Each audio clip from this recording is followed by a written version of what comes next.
This is the final chapter, but is it really the end? What do you mean by that? Well, it turns out I may have lived before. And before I continue, let me say that every word of this is true. Prior to this occurrence, I did not believe in reincarnation at all. But every word of this is true. Around 1960, when I was sales manager for a company, I hired this fellow called Bruce, who introduced me to Scientology. Now, this is neither an endorsement nor a condemnation of Scientology. It's just that it's part of the story, and I have to tell you the truth. At that time, I was having some difficulty with my stepfather. And he was a tough Italian. It was hard to deal with. Bruce suggested a session of Scientology. I said, okay, I didn't know what it was about. But in the session, they use something we call an E-meter, which is like a skin galvanometer. You're holding on to these two cans, and it can tell whether you're telling the truth or not.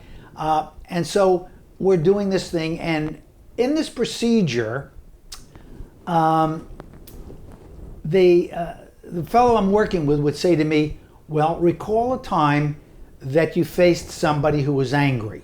And I said, okay, yeah, I remember back in 8th grade, my homeroom teacher was very, very angry with me. And he says, okay, recall another time when you faced somebody who was angry. And I said, oh yeah, when I was in the Army, there was a lieutenant who really chewed me out.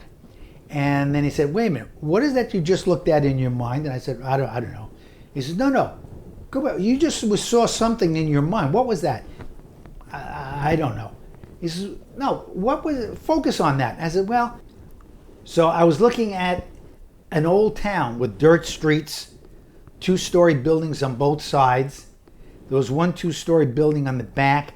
On my left, I don't know what, it stood out in my mind for some reason. And he said, where is this? And I said, Abilene. And he said, which Abilene? And I said, Kansas. And I laughed because I said it with such certainty. And there are 2 Abilenes, there's Kansas and one in Texas. I've never been to either one. But I said it with such certainty, and it sounded funny to me. He said, what year is this? And I said, 1872. And I said it again because I knew that's what it was. And he said, what are you doing there? And by now I was totally in the picture. I said, I'm looking for a man because he thinks I stole his wife, and she just wanted to get away from him. And I want to explain this to him. And I remember seeing the guy coming toward me, and I wanted to explain it to him. And he never gave me the chance. He took out his gun and he killed me. And about that time, I said, what is going on? And the guy that I'm working with says, well, according to this E-meter, you're reporting a true story. And I says, I've never been to there. I have no knowledge of what reincarnation is. I never believed in it before. Did it feel real? And I said, yeah, it did. Well, for the next 3 days, I was sort of a nervous wreck. I was a little bit nervous. I was shaking. And on the 3rd or 4th night, and I didn't tell anybody about this. I didn't tell a soul. One night I went over to my friend's house, Mike and Polly. We're very good friends. They had a couple over there, Ed and Ruth. Those are the real first names. I will not give you the last names. And somehow we got into a discussion on Scientology and how the mind can leave the body. And so Ed says, how does that work? Can you do it with me? And I said, I can try. I'm not an expert at this. So I remember one of the things that they told me, and I had him close his eyes, and we were sitting across from one another. And as we start to go through this, he starts to say, wow. I said, what's the matter? He says, somebody's stuffing a pillow over my head. And I said, what year is it? He says, 1927. I said, okay, just don't worry about it. close your eyes, let's keep going. And I started in again. And he says, wow. I said, why? What do you see now?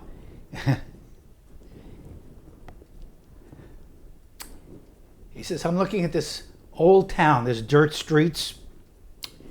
There's, give me a second. There's wooden buildings on both sides. And as if I didn't know, I said, where is this? And he said, Abilene. I said, I motioned to Mike, give me a pencil and paper. And I write down Kansas first. And I said, which Abilene? And he says, Kansas. It'll wait. And then I write down 1872. And I said, what year is this? And he says, 1872. And I said, what are you doing there? As if I didn't know. And he said, I'm looking for a man because he stole my wife. Now, I swear to you, every word of this is true. And he describes how he saw me, and without giving me a chance, he shot me. And I said to him, what are you doing now? He said, I'm going back to the hotel because that's where my wife is. As soon as he said that, I knew that's the building on the left. And as he walks up, I said, are you in front of the hotel now? And he says, yes. And I took that pencil and I wrote down on there, Slocum House. And I said, what's the name of the hotel? And he says, the Slocum House. About that time, he opened his eyes. And I said, Ed, I want you to meet the guy that you shot back in 1872. And I told him the story of how I had recalled this from the other side before. Now,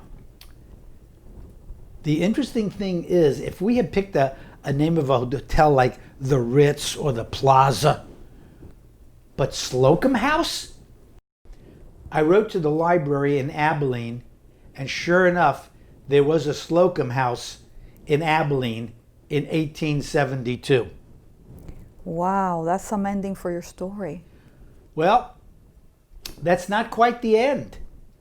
Shortly after this happened, Ed took off for Washington, left his wife, bailed out. His father, who was vice president of the First National Bank in Miami, bailed him out of jail. He was passing bad checks in Washington. Came back, was back in Florida for about 2 weeks, took off again. This time he wound up in Hawaii. His wife Ruth traced him because she was a telephone operator, and she called every hotel in Hawaii and found out that's where he was. Well, as it happens, he didn't come back. And so Ruth, having just one income, had to give up her apartment, and she moved in with Mike and Polly. Well, I was very friendly with Mike and Polly, so I was over their house all the time. And one time I said to Ruth, I said, hey, if you got nothing to do, let's go have a cup of coffee, or I'll take you out to dinner. And we went. And we had an affair going on for about 2 months. And you see where this is going.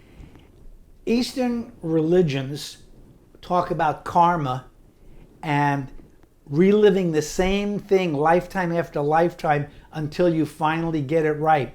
You're doomed to repeat it.